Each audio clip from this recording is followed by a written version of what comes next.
ಇದು ನಾನು 1 ಏಕರಲ್ಲಿ ಮಾಡಿದ್ದೀನಿ. ಟೋಟಲ್ 2000 ಪ್ಲಾಂಟೇಶನ್ ಮಾಡಿದ್ದೀನಿ. ಎಕ್ಸಾಕ್ಟ್ ಆಗಿ ನನಗೆ ಹೆಂಗೋ ಕಮರ್ಷಿಯಲ್ ಕ್ರಾಪ್, ನನ್ಗೇನೋ ದುಡ್ಡು ಹಾಕಿದ್ರೆ ದುಡ್ಡು ಬರಬೇಕು, ಅವರೇ ಪರ್ಚೇಸ್ ಮಾಡ್ಕೊಂತಾರೆ ಎಷ್ಟೇ ಕ್ರಾಪ್ ಬಂದ್ರೇನೋ. ಅದರಲ್ಲಿ ಪ್ರೋಟೀನ್ ಇರ್ಬೋದು, ಫ್ಯಾಟ್ ಇರ್ಬೋದು, ಕೊಲೆಸ್ಟ್ರಾಲ್ ಇರ್ಬೋದು, ಎವ್ರಿಥಿಂಗ್ ಇಸ್ ಪರ್ಫೆಕ್ಟ್ ಆಗಿರುತ್ತೆ. ಹಾರ್ಟಿಗೆ ಸಂಬಂಧಪಟ್ಟಂತ ಕಾಯಿಲೆಗಳಾಗಿರ್ಬೋದು, ಕಣ್ಣಿಗೆ ಸಂಬಂಧಪಟ್ಟಂತ ಕಾಯಿಲೆಗಳಾಗಿರ್ಬೋದು, ಮತ್ತೆ ಕ್ಯಾನ್ಸರ್, ಸುಮಾರು ರಿಚ್ ಆಂಟಿ ಆಕ್ಸಿಡೆಂಟ್ ಫ್ರೂಟ್ ಅಂತಾನೆ ಹೇಳ್ಬೋದು. ಇದನ್ನು ನಾವು ಸೂಪರ್ ಫ್ರೂಟ್ ಅಂತ ಹೇಳ್ತೀವಿ. ಟೆಕ್ನಿಕಲ್ ಆಗಿ ಸೌಂಡ್ ಪರ್ಸನ್ ಇಲ್ಲ ಅಂತಂದಾಗ ಅದು ಅಷ್ಟು ಈಸಿಯಾಗಿ ಸಕ್ಸಸ್ ನಿಮಗೆ ಬರೋದಿಲ್ಲ. 14 ವೆರೈಟಿಗಳನ್ನ ಮಾಡಿದ್ದೇವೆ.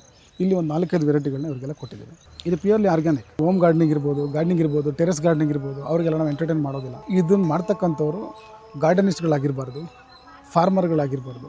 ಬಿಸ್ನೆಸ್ ಮಾಡಿ ಏನಾದರೂ ಕಟ್ತೀನಿ ಅನ್ನೋದು ಮಾತ್ರ ಇದಕ್ಕೆ ಬರಬೇಕು. ಅಂಥವ್ರಿಗೆ ನಾವು ಸಪೋರ್ಟ್ ಮಾಡ್ತೀವಿ, ಎಂಡ್ ಟು ಎಂಡ್ ಸಪೋರ್ಟ್ ಮಾಡ್ತೀವಿ. ಈ ಗಿಡಗಳು ಚೆನ್ನಾಗಿ ನೀವು ನೋಡ್ಕೊಂಡ್ರೆ 40-50 ವರ್ಷ ತನಕ ಬರುತ್ತೆ. ಒಳ್ಳೆ ಕ್ರಾಪ್ ತರಿಸಿ ನನ್ನ ಕಂಪ್ನಿಗೆ ನಾವೇ ತೊಗೊತೀವಿ. ಫಾರ್ಮರ್ ಕಮ್ ಬಿಸ್ನೆಸ್ ಮ್ಯಾನ್ ಅವ್ರನ್ನ ನಾವು ನಮ್ಮ ಕಂಪ್ನಿ ಕಡೆಯಿಂದ ಇಂಟ್ರೊಡ್ಯೂಸ್ ಮಾಡಿಕೊಡ್ತೀವಿ. C is mister Lokesh, is from Kolar KGF. ಇವತ್ತು ಇವರು ಬ್ಲೂಬೆರಿ ಒಂದು ಬಿಸ್ನೆಸ್ನ, ಒಂದು ಇಂಡಸ್ಟ್ರಿನ ಈ ಭಾಗದಲ್ಲಿ ಮೊಟ್ಟ ಮೊದಲನೇ ಬಾರಿಗೆ ಸ್ಟಾರ್ಟ್ ಮಾಡ್ತಿದ್ದಾರೆ. ಕೆಲವೊಂದು ವಿಚಾರಗಳನ್ನ ಅವ್ರು ನಿಮ್ಮ ಜೊತೆ ಹಂಚ್ಕೊಳ್ಳಿಕ್ಕೆ ಇಷ್ಟಪಡ್ತಿದ್ದಾರೆ. ನೀವು ಅದನ್ನು ಕಂಟಿನ್ಯೂ ಮಾಡ್ಕೊಳ್ಳಿ. ಹಲೋ, ನನ್ನ ಹೆಸರು ಲೋಕೇಶ್ ಅಂತ. ನಾನು KGFಲ್ಲಿ ರೆಸಿಡೆಂಟ್ ಆಗಿದ್ದೀನಿ. ನಾನೀಗ ಈ ಬ್ಲೂಬೆರಿ ಇದೊಂದು ಬಿಸ್ನೆಸ್ ಆಗಿ ಮಾಡೋಣ ಅಂತ ನಾನು ಎತ್ತಿದ್ದೀನಿ. ಆ್ಯಕ್ಚುಲಿ ದಿಸ್ ಫಾರ್ಮಿಂಗ್ ಡಿಪಾರ್ಟ್ಮೆಂಟ್ ಬರೋದು, ಬಟ್ ಇದನ್ನು ನಾನು ಬಿಸ್ನೆಸ್ ಮಾಡಿಲಾಗಿ ತೊಗೊಂಡು ಹೋಗಬೇಕು ಅಂತ ನಾನು ಇದನ್ನು ಚೂಸ್ ಮಾಡಿದ್ದೀನಿ. ಅದೇ ಥರ ನಮ್ಮ ಫಾರ್ಮರ್ಸ್ಗೂ ಯಾವುದೇ ಕ್ರಾಪ್ ಹಾಕಿದ್ರೂ ಸ್ವಲ್ಪ ಕಮರ್ಷಿಯಲ್ ಆಗಿ ಯೋಚನೆ ಮಾಡಿ ಅವರು ಚೂಸ್ ಮಾಡಬೇಕು ಅಂತ ನನ್ನದು ಒಂದು ಸಜೆಷನ್ನು. ಪ್ಲಸ್ ನಾನು ಐರನ್ ಆ್ಯಂಡ್ ಸ್ಟೀಲ್ ಬಿಸ್ನೆಸ್ ಮಾಡ್ತಾ ಇರೋದು ಇಲ್ಲಿ KGFಲ್ಲೇ. TMT ಸಿಮೆಂಟ್ ಎಲ್ಲ ಮಾಡ್ತಾಯಿದ್ದೀನಿ. ಅದರಲ್ಲೆಲ್ಲ ನಾವು ಟ್ಯಾಕ್ಸ್ ಎಲ್ಲ ಪೇ ಮಾಡಬೇಕಾಗತ್ತೆ ನಮಗೆ. ಅದರೆಲ್ಲ ನಾವು ಎಷ್ಟೇ ಇನ್ಕಮ್ ಮಾಡಿದ್ರೂ ಗೌರ್ಮೆಂಟ್ ಸ್ಲ್ಯಾಬ್ಸಲ್ಲಿ ಒಂದೊಂದು 15%, 30% ಸ್ಲ್ಯಾಬಲ್ಲಿ ನಾವು ಕಟ್ಟಬೇಕಾಗತ್ತೆ ಗೌರ್ಮೆಂಟ್ಗೆ. ಅದೇ ನಮ್ಮ ಅಗ್ರಿಕಲ್ಚರ್ ಪ್ರೊಡ್ಯೂಸ್ ಇದ್ದಾಗ ನಾವು ಎಷ್ಟೇ ದುಡ್ಡು ಮಾಡಿಕೊಂಡ್ರೂ ಅದು ಬಂದು ನಮ್ಮ ಗೌರ್ಮೆಂಟು ನಮಗೆ ಒಂದು ಇದು ಕೊಡುತ್ತೆ, ಅಂದರೆ ಸ್ಕೀಮ್ಸ್ ಥರ. ಅಗ್ರಿಕಲ್ಚರ್ ಪ್ರೊಡ್ಯೂಸ್ ಯಾವುದಕ್ಕೂ ನಮ್ಗೆ ಟ್ಯಾಕ್ಸ್ ಕಟ್ಟೋ ಥರ ಇದೇ ಇಲ್ಲ ಪ್ರೊಡ್ಯೂಸ್ ಆಗಿ. ಆದ್ದರಿಂದ ನಾನು ಇದನ್ನು ಒಂದು ದೊಡ್ಡ ಬಿಸ್ನೆಸ್ ಆಗಿ ಮಾಡೋಣ ಅಂತ ಇದನ್ನು ಆಪ್ಷನ್ ತಗೊಂಡಿದ್ದೀನಿ. ಇದು ನಾನು 1 ಏಕರಲ್ಲಿ ಮಾಡಿದ್ದೀನಿ. ಟೋಟಲ್ 2000 ಪ್ಲಾಂಟೇಶನ್ ಮಾಡಿದ್ದೀನಿ. ಎಕ್ಸಾಕ್ಟ್ ಆಗಿ ನನಗೆ ಸ್ಪೇಸಿಂಗ್ ಎಲ್ಲ ಸೇರಿಸಿ ಕರೆಕ್ಟಾಗಿ 1 ಎಕರೆ ಸೂಟಬಲ್ ಆಗಿದೆ. ಈ ಐಡಿಯಾ ಯಾಕೆ ಬಂತು ಈ ಬಿಸ್ನೆಸ್ ನ ಚೂಸ್ ಮಾಡಿ? ಆಕ್ಚುಲಿ ಮೇಡಮ್, ನಾನು ಒಂದು 6 ತಿಂಗಳಿಂದ ಇದ್ರ ಬಗ್ಗೆ ಒಂದು ರಿಸರ್ಚ್ ಮಾಡ್ತಾ ಇದ್ದೆ, ಒಂದು ಕೇಸ್ ಸ್ಟಡಿ ತರ. ಅವಾಗ ನಾನು ಎಲ್ಲಿ ಬ್ಲೂಬೆರಿ ಅಂದ್ರೆ ಬೆರಿ ಫಾರ್ಮ್ ಮಾಡಬೇಕು ಅಂತ, ಆ ಬ್ಲೂಬೆರಿನೋ ಅಥವಾ ರಸ್ಬೆರಿನೋ ಅಥವಾ ಬೇರೆ ಬೆರೀಸ್ ಅಂತ ನೋಡ್ತಾ ಇದ್ದೆ. ಬಟ್ ನಮ್ಮ ಇಂಡಿಯಾಲಿ ಸೂಟಬಲ್ ಆಗಿರೋದು ಏನೊಂದಂದರೆ ಈ ಬ್ಲೂಬೆರಿ ಸ್ವಲ್ಪ ಸೂಟಬಲ್ ಇರುತ್ತೆ. ಸೊ ಅದರಿಂದ ಈ ಬ್ಲೂಬೆರಿ ಪ್ಲಾಂಟೇಶನ್ ನಮ್ಗೆ ಎಲ್ಲಿ ಸಿಗುತ್ತೆ ಅಂತ ನಾನು ಯೂಟ್ಯೂಬಲ್ಲಿ ಹುಡುಕ್ತಾ ಇದ್ದೆ, ಮತ್ತು ಗೂಗಲಲ್ಲಿ ಸರ್ಚ್ ಮಾಡ್ತಾ ಇರೋವಾಗ ಭಾರತ್ ಬೆರಿ ಅನ್ನೋರ್ದು ಇಲ್ಲಿ ಇಂಡಿಯಾಲಿ, ಅಂದರೆ ಎಸ್ಪೆಷಲಿ ನಮ್ಮ ಕರ್ನಾಟಕದಲ್ಲಿ ತುಂಬ ಸಪೋರ್ಟಿವ್ ಆಗಿದ್ದಾರೆ ಅಂತ ನಾನು ಅವ್ರಿಗೆ ಕಾಂಟ್ಯಾಕ್ಟ್ ಮಾಡಿದ್ದೆ. ಅವ್ರದ್ದು ಸರ್ವಿಸಸ್ ಎಲ್ಲ ಚೆನ್ನಾಗಿದೆ ಅಂತ. ಆಮೇಲೆ ಅವ್ರನ್ನ ಕಾಂಟ್ಯಾಕ್ಟ್ ಮಾಡಿದ್ಮೇಲೆ ಅವ್ರು ಸಾಯಿಲ್ ಟೆಸ್ಟು, ವಾಟರ್ ಟೆಸ್ಟ್ ಎಲ್ಲ ಕೇಳಿದರು. ಅದು ಕೇಳಿದ್ಮೇಲೆ ಎಲ್ಲ ಕೊಟ್ಟಿದ್ಮೇಲೆ ಅವರು ಒಂದ್ಸಲಿ ಆಯಿತು, ನೀವು ನಾನು ಕೊಟ್ಟಿರೋ ಜಾಗದಲ್ಲಿ ನೀವು ಹೋಗಿ ಒಂದ್ಸಲಿ ವಿಸಿಟ್ ಮಾಡಿ ಅಂದರು. ನಾವು ಹೋಗಿ ವಿಸಿಟ್ ಮಾಡಿದ್ವಿ. ನಮ್ಗೆ ತುಂಬ ಇಷ್ಟ ಆಯಿತು ಅವ್ರದ್ದು ಸರ್ವಿಸಸ್ ಅದೆಲ್ಲ. ಆಮೇಲೆ ಸರಿ ಮಾಡಿದರೆ ಇದೇ ಮಾಡಿಬಿಡೋಣ, ಹೆಂಗೋ ಕಮರ್ಷಿಯಲ್ ಕ್ರಾಪು, ನನಗೇನೋ ದುಡ್ಡು ಹಾಕಿದರೆ ದುಡ್ಡು ಬರಬೇಕು, ಕಮರ್ಷಿಯಲ್ ಮೆಂಟಾಲಿಟಿ ಇರಬೇಕು. ಅದರಿಂದ ನಾನು ದುಡ್ಡು ಹಾಕ್ತೀನಿ, ನನ್ನ ದುಡ್ಡು ಬರಬೇಕಂದ್ರೆ ಇದು ಒಂದೇ ಕ್ರಾಪ್ ಚೆನ್ನಾಗಿದೆ ಅಂತ ನಾನು ಇದನ್ನು ಚೂಸ್ ಮಾಡಿದ್ದು. ಸೊ ನೀವು ಅವ್ರಿಗೆ ಈ ಪ್ರಾಜೆಕ್ಟ್ ಹ್ಯಾಂಡ್ ಓವರ್ ಮಾಡಿದ್ಮೇಲೆ ಎಷ್ಟು ದಿನದಲ್ಲಿ ಮುಗಿಸ್ಕೊಡ್ತಾ ಇದ್ದಾರೆ ಸರ್ ಪ್ರಾಜೆಕ್ಟ್? ಆ್ಯಕ್ಚುಲಿ ಇದು ದಿವಸ ಅಂದರೆ ಎಕ್ಸಾಕ್ಟಾಗಿ ಹೇಳ್ಬೇಕಂದ್ರೆ ಒಂದು 4 ಡೇಸಲ್ಲೇ ಆಗೋಯ್ತು ನಮಗೆ ಇಲ್ಲಿ ಕೆಲಸ. ಸರ್ವಿಸ್ ಅಂದರೂ ಏನು ಅವ್ರ ಬಗ್ಗೆ ಏನು ಹೇಳಂಗೆ ಇಲ್ಲ. 4 ಡೇಸಿಂದ ಅವ್ರು ನನ್ನ ಜೊತೆನೇ ಇದ್ದಾರೆ, ಇಲ್ಲೇ ಸ್ಪಾಟಲ್ಲೇ ಇದ್ದಾರೆ. ನನಗೆ ಏನೇನು ಬೇಕು, ನಾನಿಲ್ಲ ಆ್ಯಕ್ಚುಲಿ 2 ದಿವಸದಿಂದ ನಾನು ಇಲ್ಲಿ ಇರಲಿಲ್ಲ ಆನ್ ಸೈಟಲ್ಲಿ, ನಾನು ಬೇರೆ ಏನೋ ಕೆಲಸದಲ್ಲಿ ಹೋಗಿದ್ದೆ. ಬಟ್ ಅವರೇ ಇಲ್ಲಿ ನಿಂತು ಇಲ್ಲಿರೋ ಲೇಬರ್ಸ್ಗೆಲ್ಲ ಗೈಡ್ ಮಾಡಿ ಅವರೇ ಏನೇನು ಮಾಡಬೇಕೋ ಎಲ್ಲ ಮಾಡಿಸಿದ್ದಾರೆ. ಅಷ್ಟು ತನಕ ನನಗೆ ಸರ್ವಿಸ್ ಬಗ್ಗೆ ಏನು ತೊಂದರೆ ಇಲ್ಲ. ಬೇರೆಯವರು ಕೂಡ ಈ ಬ್ಲೂಬೆರಿ ಬಿಸ್ನೆಸ್ನ ಸರ್ಗಳ ಕಡೆಯಿಂದ ಎಕ್ಸ್ಪೆಕ್ಟ್ ಮಾಡ್ಬೋದಾ, ಚೂಸ್ ಮಾಡ್ಬೋದಾ ಇವ್ರನ್ನ? ಇಲ್ಲ, ಮಾಡಬೇಕು ಅಂತೀನಿ, ನಾನು ಮಾಡಲಿ ಅಂತೀನಿ. ಯಾಕಂದರೆ ಒಂದ್ಸಲಿ ಅವರು ದೊಡ್ಡ ಮಟ್ಟಿಗೆ ಹೋಗಿಲ್ಲ ಅಂದ್ರೇನು ಸ್ಟಾರ್ಟಿಂಗಲ್ಲಿ ಅಟ್ಲೀಸ್ಟ್ ಒಂದು 1000 ಪ್ಲಾಂಟ್ಸಲ್ಲೂ ಸ್ಟಾರ್ಟ್ ಮಾಡಲಿ. ಸರ್, ಇವಾಗ ಆಲ್ರೆಡಿ ನಿಮ್ಮದು ಬೇರೆ ಬಿಸ್ನೆಸ್ ಕೂಡ ಇದೆ ಅಂತ ಹೇಳಿದ್ವಿ. ಅದ್ರ ಜೊತೆಗೆ ಹೊಸದಾಗಿ ಈ ಬ್ಲೂಬೆರಿ ಬಿಸ್ನೆಸ್ ಸ್ಟಾರ್ಟ್ ಮಾಡ್ತಿದ್ದೀರಾ. ಸೊ ಎರಡರಲ್ಲಿ ಫ್ಯೂಚರಲ್ಲಿ ಯಾವುದನ್ನ ಬೇರೆ ಥರ ತೊಗೊಂಡೋಗ್ಬೇಕು ಅನ್ಕೋತೀರಾ? ಎರಡಕ್ಕೂ ಏನು ವ್ಯತ್ಯಾಸ ಅನಿಸುತ್ತೆ ನಿಮಗೆ? ಆ್ಯಕ್ಚುಲಿ ನಂದು TMT ಸಿಮೆಂಟ್ ಇಂಡಸ್ಟ್ರೀಸ್ ಬಂದು ದೊಡ್ಡ ಇನ್ವೆಸ್ಟ್ಮೆಂಟು, ಅದು ಎಷ್ಟೇ ಹಾಕಿದ್ರೂ ಅದು ಸಾಲಲ್ಲ. ಅದರಿಂದ ಈ ಬ್ಲೂಬೆರಿದು ಬಂದು ಈಗ ನಾನು 1 ಏಕರ್ ಅನ್ನೋದು ಇದು ಜಸ್ಟ್ ಆ್ಯಸ್ ಎ ಸ್ಯಾಂಪಲ್ ಆಗಿ ಹಾಕಿರೋದು ನಾನು. ಇನ್ನು ಒಂದು 2 ಇಯರ್ಸ್ ಆದಮೇಲೆ ಇದನ್ನು ದೊಡ್ಡ ಮಟ್ಟಕ್ಕೆ ತೊಗೊಂಡು ಹೋಗಬೇಕು ಅಂತ ನಾನು ಯೋಚನೆ ಮಾಡಿದ್ದೀನಿ. ಪ್ಲಸ್ಸು ಇದನ್ನು ನಾವು ನನ್ನ ಇವರು ಭಾರತ್ ಬೆರೀಸ್ ಅವ್ರ ಜೊತೆ ಸೇರಿಕೊಂಡು ನಾವು ಇಂಡಸ್ಟ್ರಿ ಥರ ಮಾಡಬೇಕಂತ. ಹಂಗಾದರೆ ಈಗ ಬ್ಲೂಬೆರೀಸ್ ಇದೆ, ಅದನ್ನೇ ಡ್ರೈಡ್ ಬೆರೀಸ್ ಮಾಡಿ ಆಮೇಲೆ ಇದ್ದು ಎಸೆನ್ಸ್ ತಗೊಳ್ಳೋ ಥರ ಆ ಥರ ಒಂದು ಇಂಡಸ್ಟ್ರಿಯಾಗಿ ಮಾಡೋಣ ಅಂತ ಒಂದು ಪ್ಲ್ಯಾನ್ ಇದೆ ನಮ್ಮದು. ಪ್ಲಸ್ ಇನ್ನೊಂದು, ನಮಗೆ ಮಾರ್ಕೆಟಿಂಗ್ ಕೂಡ ನಮಗೇನು ತೊಂದರೆ ಇಲ್ಲ. ಅವರೇ ಪರ್ಚೇಸ್ ಮಾಡ್ಕೊತಾರೆ. ಎಷ್ಟೇ ಕ್ರಾಪ್ ಬಂದ್ರೂ ಅವ್ರು ಇನ್ನೂ ಸಾಕಾಗಲ್ಲ, ನೀವು ಇನ್ನೂ 2000 ಎಕರೆ ಮಾಡಿದ್ರೂ ನಮಗೆ ಈ ಬೆರೀಸ್ ಸಾಕಾಗಲ್ಲ, ನಮ್ಗೆ ಇನ್ನೂ ಬೇಕು ಅಂತ ಇದ್ದಾರೆ. ಸೊ ಅದರಿಂದ ಮಾರ್ಕೆಟ್ ಬಗ್ಗೆನೂ ಏನು ತೊಂದರೆ ಇಲ್ಲ ನನಗೆ. ಇನ್ನೂ ನಾನು ಎಕ್ಸ್ಪ್ಯಾನ್ಷನ್ ಮಾಡ್ಕೊಂಡು ಹೋಗ್ಬೋದು. ಇನ್ನೊಂದು ಮೇನ್ ಏನಂದರೆ, ನಮ್ಮ ಟ್ಯಾಕ್ಸ್ಲೆಸ್ ಇನ್ಕಮ್ ಎಲ್ರಿಗೂ ಇದೇ ಬೇಕು. ಈಗಿರೋ ಬಿಸ್ನೆಸ್ ಪೀಪಲ್ ಎಲ್ಲರ ಮೈಂಡ್ ಸೆಟ್ಟು ಅಯ್ಯೋ ಟ್ಯಾಕ್ಸ್ ಹೆಂಗೆ ಬಚಾವ್ ಮಾಡೋದು, ಹೆಂಗೆ ಇದನ್ನು ಉಳಿತಾಯ ಮಾಡಬೇಕು ಅಂತ ನೋಡ್ತಾ ಇದ್ದಾರೆ. ಅದಕ್ಕೆ agriculture is a very good, but ಅಗ್ರಿಕಲ್ಚರ್ನ ಬಿಸ್ನೆಸ್ ಆಗಿ ಮಾಡಿ ಅಂತೀನಿ ಅಷ್ಟೇ.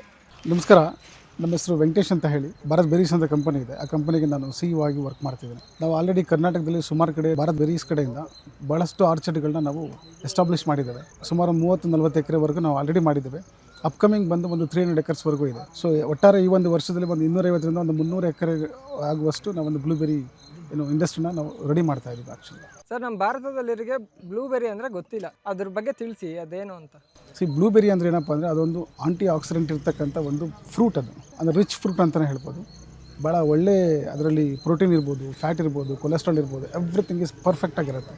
ಅದನ್ನು ತೊಗೊಳ್ಳೋದ್ರಿಂದ ನಿಮಗೆ ಹಾರ್ಟಿಗೆ ಸಂಬಂಧಪಟ್ಟಂಥ ಕಾಯಿಲೆಗಳಾಗಿರ್ಬೋದು, ಕಣ್ಣಿಗೆ ಸಂಬಂಧಪಟ್ಟಂಥ ಕಾಯಿಲೆಗಳಾಗಿರ್ಬೋದು, ಮತ್ತು ಕ್ಯಾನ್ಸರ್, ಸುಮಾರು ಫ್ರೀ ರಾಡಿಕಲ್ಸ್ನೆಲ್ಲ ಇದು ಮಾಡುತ್ತೆ.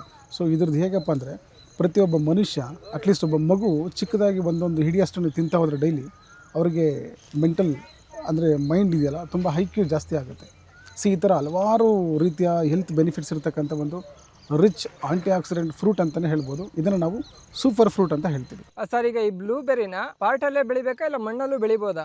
ಆ್ಯಕ್ಚುಲಿ ಏನಪ್ಪ ಅಂತಂದರೆ, ಈ ಒಂದು ಬ್ಲೂಬೆರಿ ಫಾರ್ಮಿಂಗ್ ಅಥವಾ ಮಾಡಬೇಕಂದಾಗ ಏನಾಗುತ್ತೆ, ಇದಕ್ಕೆ ಸೈಂಟಿಫಿಕ್ ಆಗಿ pH ಬಂದು ಮಣ್ಣಿಂದಾಗಿರ್ಬೋದು 5.5 ಒಳಗಡೆ ಇರಬೇಕಾಗುತ್ತೆ. ಅಂದರೆ 4.5ರಿಂದ 5.5 ಒಳಗಡೆ ಇರಬೇಕಾಗುತ್ತೆ. ಬಟ್ ಆದರೆ ನಮ್ಮ ಮೇಜರಾಗಿ ಇಂಡಿಯನ್ ಕ್ಲೈಮೇಟಲ್ಲಿ ಇರುತ್ತೆ, ಇಂಡಿಯನ್ ಸಾಯಿಲ್ ಏನಿದೆ ಅದು ಆಲ್ಕಲೈನ್ ಇರುತ್ತೆ. ಅಂದರೆ 6.5ರಿಂದ 7.5, 8.5 ತನಕನೂ ಇರುತ್ತೆ. ಸೊ ಆ ಒಂದು ಸಾಯಿಲಲ್ಲಿ ನಾವು ಈ ಬ್ಲೂಬೆರಿನ ಮಾಡಲಿಕ್ಕೆ ಆಗೋದಿಲ್ಲ. ಮಾಡಬಹುದು ಯಾವಾಗ, ಹೇಗೆ ಅಂದರೆ, ಕೆಲವೊಂದು ಅಮೆಂಡ್ಮೆಂಟ್ಸ್ ಮಾಡೋ ಮುಖಾಂತರ ಸೈಂಟಿಫಿಕ್ ಆಗಿ ಮಣ್ಣಿಗೆ ಸೇರಿಸಿ ಆ ಮಣ್ಣಲ್ಲಿರ್ತಕ್ಕಂಥ pHನ ಕಡಿಮೆ ಮಾಡಿ ನಂತರ ನಾವು ಬ್ಲೂಬೆರಿ ಇದನ್ನು ಮಾಡ್ಕೋಬೋದು. ಆದರೆ ಅದು ಅಷ್ಟು ಈಸಿಯಾಗಿ ಮೇಂಟೈನ್ ಮಾಡೋಕ್ಕೆ ಆಗಲ್ಲ. ಏನಂತಕ್ಕಂದರೆ, ಟೆಕ್ನಿಕಲ್ ಆಗಿ ಸೌಂಡ್ ಪರ್ಸನ್ ಇರಬೇಕಾಗುತ್ತೆ. ಟೆಕ್ನಿಕಲ್ ಆಗಿ ಸೌಂಡ್ ಪರ್ಸನ್ ಇಲ್ಲ ಅಂತಂದಾಗ ಅದು ಅಷ್ಟು ಈಸಿಯಾಗಿ ಸಕ್ಸಸ್ ನಿಮಗೆ ಬರೋದಿಲ್ಲ. ಈ ಗ್ರೋ ಬ್ಯಾಗ್ ಅಂತ ಏನಿದೆಯಲ್ಲ, ಇದೇನಾಗುತ್ತೆ, ಇದಕ್ಕೆ ಯಾವ ರೀತಿ ಬೇಕೋ ಆ ರೀತಿ ನಾವು ಅದನ್ನು ರೆಡಿ ಮಾಡಿರ್ತೀವಿ. ಸೊ ಅದು ಈಸಿಯಾಗಿ ಐಡಿಯಲ್ ಆಗಿ ಒಳ್ಳೆ ಕಂಡೀಷನಲ್ಲಿ ಅದು ಬೆಳೆಯುತ್ತೆ. ಸೊ ಅದನ್ನು ನಾವು ಕಂಟ್ರೋಲ್ ಮಾಡ್ಬೋದು. It's easily controllable actually. Sir, blueberry ಬೆಳೆಯೋಕ್ಕೆ ಬಿಸಿಲು ಎಷ್ಟಿರಬೇಕಾಗುತ್ತೆ ಸರ್? ಸೊ ಈ ಬ್ಲೂಬೆರಿ ಅಂತ ಬೆಳವಣಿಗೆಗೆ ಬೇಕಾಗಿರ್ತಕ್ಕಂಥ ಉಷ್ಣಾಂಶ ಎಷ್ಟಿರಬೇಕಂದ್ರೆ 40 ಡಿಗ್ರಿ ಅಷ್ಟು ಇದ್ದರೂ ಕೂಡ ಇದು ಟಾಲ್ರೇಟ್ ಮಾಡುತ್ತೆ. ಕೆಲವೊಂದಷ್ಟು ವೆರೈಟೀಸ್ಗಳಿದೆ, ಅದು 40 ತನಕನೂ ಟಾಲ್ರೇಟ್ ಆಗುತ್ತೆ. ಎಬವ್ 40 ಬಂದಾಗ ಏನಾಗುತ್ತೆ, ಫಾರ್ ಎಕ್ಸಾಂಪಲ್ ನಿಮಗೆ ಫೆಬ್ರವರಿ ಎಂಡಿಂಗಿಂದ ಹಿಡಿದು ಜೂನ್ ಫಸ್ಟ್ ವೀಕ್ವರೆಗೂ ಸ್ವಲ್ಪ ಸನ್ನಿ ಅಂದರೆ ಬಿಸಿಲಿರುತ್ತೆ. ಆ ಟೈಮಲ್ಲಿ ಇವೇನು ಮಾಡಬೇಕಂದ್ರೆ, ಶೇಡ್ ನೆಟ್ ಹಾಕೋಬೇಕು. 50%, 70% ಹಾಕ್ಕೊಂಡು ಪ್ರೊಟೆಕ್ಟ್ ಮಾಡ್ಕೋಬೇಕು, just only for 3 months. Sir, ಬ್ಲೂಬೆರಿಲಿ ಎಷ್ಟು ವೆರೈಟಿಗಳಿದೆ ಸರ್? ಬ್ಲೂಬೆರಿನಲ್ಲಿ ನಿಮಗೆ ಮೋರ್ ದೆನ್ 500 ವೆರೈಟೀಸ್ ಇದೆ. ಬಟ್ ನಮ್ಮ ಕ್ಲೈಮೇಟ್ಗೆ ಎಷ್ಟು ಸೂಟಬಲ್ ಆಗುತ್ತೆ ಅಂತಕ್ಕಂಥ ನಾವು ಒಂದು 14 ವೆರೈಟಿಗಳನ್ನ ನಾವು ರಿಸರ್ಚ್ ಮಾಡಿದ್ದೇವೆ.